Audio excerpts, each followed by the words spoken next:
Hi friends, আবারও চলে আসলাম নতুন রিক্রুটমেন্ট আপডেটে, উইকলি রিক্রুটমেন্ট আপডেট। আর আজকের আপডেটে আমরা দুটো রিক্রুটমেন্ট নিয়ে আলোচনা করব। প্রথমেই চলে যাচ্ছি প্রথম রিক্রুটমেন্ট আপডেটে, Indian railway. Organisation Indian railway, post paramedical staff, notification number CEN4/2024, total vacancy 1376, qualification রাখা হয়েছে গ্র্যাজুয়েশন এবং অথবা ডিপ্লোমা। এখানে বিভিন্ন ট্রেডের ক্ষেত্রে বিভিন্ন কোয়ালিফিকেশান চাওয়া হয়েছে। একই রকমভাবে বিভিন্ন ট্রেডের ক্ষেত্রে বিভিন্ন এজ রাখা হয়েছে। ম্যাক্সিমাম যেটা রাখা হয়েছে 18 থেকে 35 বছর।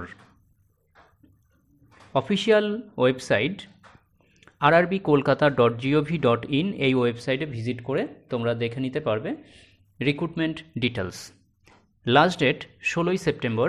আর এখানে ফিজ রাখা হয়েছে 50 জেনারেল এবং ওবিসিদের জন্য। এই ছিল ইন্ডিয়ান রেলওয়ের প্যারামেডিক্যাল স্টাফের রিক্রুটমেন্ট আপডেট। এবার চলে যাচ্ছি পরবর্তী রিক্রুটমেন্ট আপডেট। পরবর্তী recruitment update, NABARD. Organisation NABARD, post রাখা হয়েছে অ্যাসিস্ট্যান্ট ম্যানেজার, এজ 30, কোয়ালিফিকেশান রাখা হয়েছে গ্র্যাজুয়েশন, টোটাল ভ্যাকান্সি 102, ফিজ 850 টাকা জেনারেল এবং ওবিসিদের জন্য। আর অফিসিয়াল ওয়েবসাইটের জন্য ভিজিট করবে www.nabard.org। আর ফর্ম ফিল আপের লাস্ট ডেট 15ই আগস্ট।